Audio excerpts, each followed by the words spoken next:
اور کھا لیں پانی کے ساتھ، نیم گرم پانی کے ساتھ کھا لیں، چائے یا دودھ نہیں پینا۔ یہ کھانسی کے ذریعے آپ کی بلغم کو جو جمی ہوئی ہے نہیں نکلتی، آپ کی جان نہیں چھوٹتی، نہ آؤٹ ہوتی ہے، نہ اندر سے وہ جمی نکلتی ہے، انشاءاللہ وہ ختم ہو جائے گی۔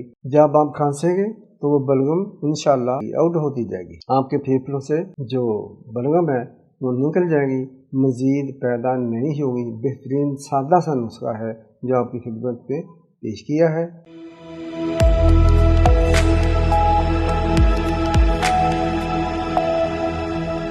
السلام علیکم۔ بلغم کو ختم کرنے والا نسخہ پیش کرتا ہوں۔ آپ نے انڈا لینا ہے، انڈا کوئی بھی، آج کل زیادہ تر فارمی انڈے ملتے ہیں، دیسی مل جائے، مور کا انڈا مل جائے، ٹھیک ہے، آپ لے سکتے ہیں۔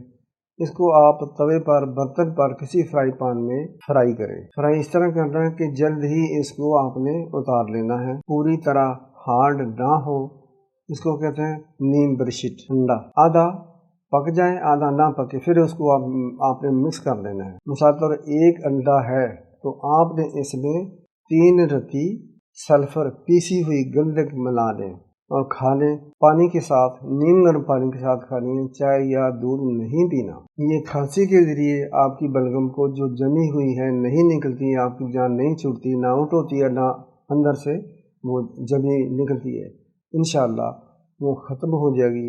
جب آپ کھانسیں گے تو وہ بلغم انشاءاللہ آؤٹ ہوتی جائے گی، آپ کے پھیپھڑوں سے جو بلغم ہے وہ نکل جائے گی، مزید پیدا نہیں ہوگی۔ بہترین سادہ سا نسخہ ہے جو آپ کی خدمت پہ پیش کیا ہے، تو آپ بھی سبسکرائب کریں، شیئر اور لائک کرتے جائیں۔ تھینک یو، السلام علیکم، جزاک اللہ۔